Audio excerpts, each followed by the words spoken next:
पहनने से पूरा शरीर शुद्ध हो जाता है। इतनी पवित्र होती है तुलसी। तो गले में कंठी पहनेंगे, माथे पर चंदन लगाएंगे। ये दो चीज आप सबको करनी है। सुबह उठ के चंदन लगाएं, उसके बाद भगवान की आरती करें। आरती करने के बाद भगवान को भोग लगाना चाहिए। जैसे आपने अभी बताया सबके घर लड्डू गोपाल जी हैं, तो सबको अपने लड्डू गोपाल जी का रोज भोग लगाना चाहिए। क्या भोग लगाना चाहिए? जो आप घर में भोजन बनाते हो वो भोग लगाना चाहिए। अब भोग किस चीज का लग सकता है, वैसा भोजन घर में बनाइए। सात्विक भोजन बनाइए। आप जो भी भोजन प्रसाद अपने घर में बनाते हैं, चावल दाल रोटी सब्जी, उसको खाने से पहले एक तो पहली रोटी गाय को समर्पित करिए, और बाकी घर का जब भोजन बने तो उसको भगवान को भोग लगाएं, फिर घर वालों को परोसें। अब भोग लगाने के लिए थोड़ा सा बस ये ध्यान रखना चाहिए कि उसमें प्याज लहसुन ना हो, क्योंकि वो भगवान को अर्पित नहीं होता है। प्रयास करें कि आप भी थोड़ा थोड़ा अगर इससे दूर रहेंगे तो आप तामसिक आहार से दूर रह सकते हैं।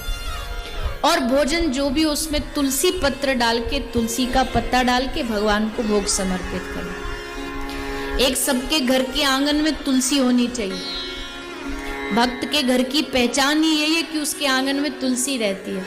जब विभीषण गए लंका, हनुमान जी गए लंका में जलाने के लिए, तो उन्होंने केवल विभीषण का घर नहीं जलाया। क्यों? क्योंकि आंगन में तुलसी थी।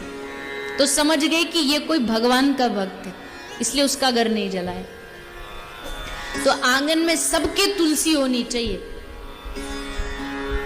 आंगन में तुलसी का होना ये एक भक्त की पहचान है। पहले पहले के जमाने में घर जाते थे ना, तो सबके घर के आंगन में बड़ी बड़ी तुलसी का बिरवा होता था, और दरवाजे पर लिखा होता था अतिथि देवो भव या स्वागतम या जो भी। आजकल किसी के घर जाओ तो दरवाजे पे लिखा होता कुत्ते से सावधान। घर के आंगन में बंधा होता कुत्ता।